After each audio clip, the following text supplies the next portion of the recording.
ओम श्री गुरवे नमः। ओम श्री गुरवे नमः।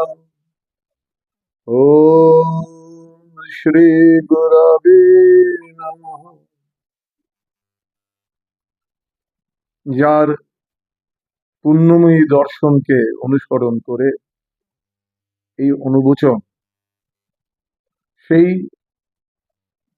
পরম কৃপালু গুরুদেব অখণ্ড মণ্ডলেশ্বর শ্রী শ্রীমৎ স্বামী স্বরূপানন্দ পরমহংস দেবের রাতুর চরণে আমার ভক্তিপূর্ণ প্রণাম নিবেদন। যিনি আমাদের জন্য একটি সর্বালিঙ্গনকারী আধ্যাত্মিক উত্তরাধিকার রেখে গেছেন।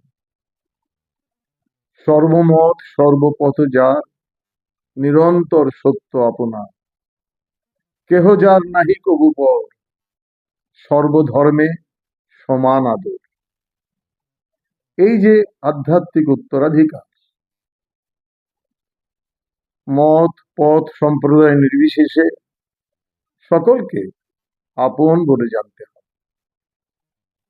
এটি ছিল শ্রী শ্রী স্বরূপানন্দের আধ্যাত্মিক দর্শনের অন্যতম মূল বিষয়, যে কারণে তিনি বলেছিলেন, জগতের সকল সম্প্রদায় আমার, আমি জগতের সকল সম্প্রদায়।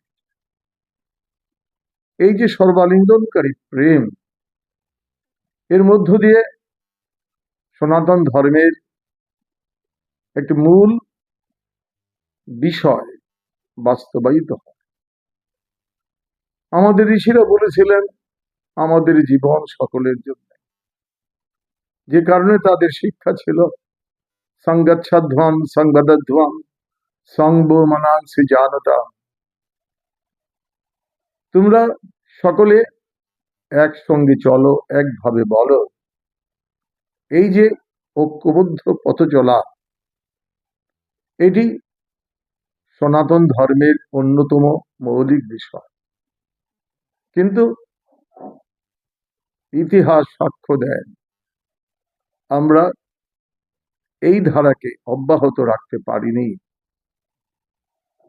যে সকল বাধা ঋষিদের মৌলিক শিক্ষাকে আমাদের জীবন থেকে দূরে নিয়ে গেছে, সেই বাধাগুলোকে জয় করার শিক্ষা শ্রী শ্রী স্বরূপানন্দ প্রদান করে গেছেন।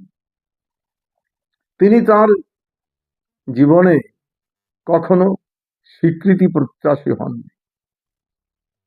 লক্ষ লক্ষ জনের প্রাণের মানুষ হয়েও তিনি বলেছিলেন, তোমাদের পূজা পাওয়া আমার প্রয়োজন নয়, আমি চাই তোমরা জগতের কল্যাণে লাগো। কিন্তু জগতের কল্যাণে লাগতে হলে সকলের প্রতি সমদৃষ্টি, সকলের প্রতি সমপ্রীতি, সকলের প্রতি সমসম্মান প্রয়োজন। এটি কিন্তু আমাদের সমাজে দীর্ঘদিন পর্যন্ত ছিল। স্বামী স্বরূপানন্দজি সেই শিক্ষাই আমাদের কাছে ফিরিয়ে দিয়েছেন, এবং তার যে সমবেত উপাসনা, সেই সমবেত উপাসনা তিনি সকলকে সম অধিকার প্রদান করেছেন। যেখানে পৌরোহিত্যের কোনো কাড়াকাড়ি নেই, নেতৃত্বের কোনো বাড়াবাড়ি নেই, সকলে সমানভাবে সেখানে সকলের যিনি প্রভু, তার আরাধনা করতে পারে। এই যে সকলের প্রতি সম অনুভূতি, সকলের প্রতি সমপ্রেম, সকলের প্রতি অকৃত্রিম ভালোবাসা, এটি যাতে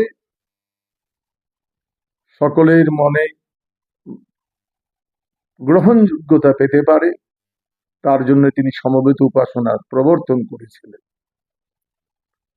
আমাদের সমাজে আমরা দেখি মানুষের সম অধিকার প্রসঙ্গে অনেক আলোচনা, অনেক গবেষণা, অনেক সিদ্ধান্ত গ্রহণ, কিন্তু স্বামী স্বরূপানন্দজি তিনি সিদ্ধান্ত দিয়েছেন যে ভগবত ভক্তি অনুশীলনের ক্ষেত্রে যদি সকলের সাম্য প্রতিষ্ঠিত না হয়, সকলের প্রতি সম অনুভূতি জাগ্রত হবে না। আমরা এই শিক্ষাই তার কাছে পেয়েছি, এবং তিনি বলেছেন, কভু আমি কহি নাই কথা, প্রচারিতে আপন বারতা, ভাবিকাল জয়ী মানবের পথের কাঁটার করি না। তিনি সবসময়ই মানুষের পথের কাঁটা নাশ করেছিলেন। আমরা ছোট্ট একটা ঐতিহাসিক দৃষ্টান্ত দেখতে পারি। 1946 ইংরেজি নোয়াখালীতে চরম দুর্ভাগ্যজনক দাঙ্গা হয়ে গেল। সনাতনী সমাজ তাদের মাতৃকুলকে রক্ষা করতে পারল না। হাজার হাজার মায়েরা ধর্ষিতা হলেন, নিপীড়িত হলেন, অনেকে প্রাণ নিয়ে পালিয়ে জলের মধ্যে পাট খেতে, ধান খেতে দিনের পর দিন আত্মরক্ষা করার চেষ্টা করলেন। সেই দুর্ভাগ্যজনক দাঙ্গা যখন থামলো, বিরাট প্রশ্ন দাঁড়ালো সেই সমাজে, রক্ষণশীল সমাজ, তাদের সিদ্ধান্ত, যারা ধর্ষিতা, যারা নিপীড়িতা, তারা ধর্মচ্যুত হয়েছে। এই সময়ে সারা দেশ নীরব ছিল, কিন্তু একটি মহাপ্রাণ গর্জে উঠলেন। তিনি তৎকালীন পণ্ডিত সমাজের সঙ্গে এই নিয়ে আলোচনা করলেন, তাদেরকে বোঝানোর চেষ্টা করলেন যে আত্মরক্ষা এবং আত্মত্রাণের শক্তি ছাড়া কোন ধর্মের প্রকৃত পরিচয় থাকতে পারে না। এই দুর্ভাগ্যপূর্ণ সংঘর্ষে তথা অত্যাচারে যারা নিপীড়িত হয়েছিলেন, তাদের রক্ষা করার দায়িত্ব ছিল আমাদের। আমরা পারি না, কাজেই তারা ধর্মচ্যুত, তারা পতিত, এ কথা চলতে পারে না। তিনি সেদিন সিদ্ধান্ত দিয়েছিলেন, কম্বুকণ্ঠে তিনি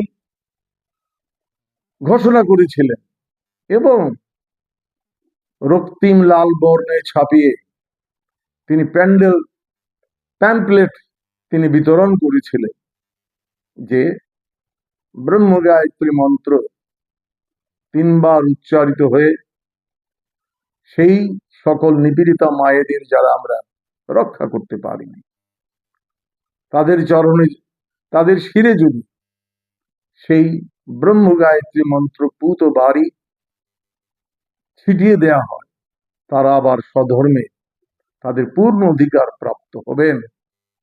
এবং এইভাবে হাজার হাজার নিপীড়িতা মা নোয়াখালীতে স্বধর্মে ফিরে এসেছিলেন।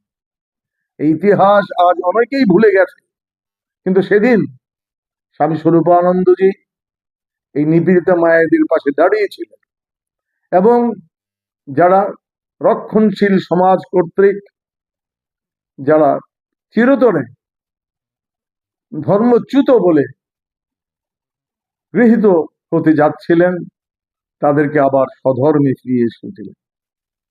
এইভাবেই তিনি সকল সময়ে মানুষের পথের কাঁটার নাশ করেছেন।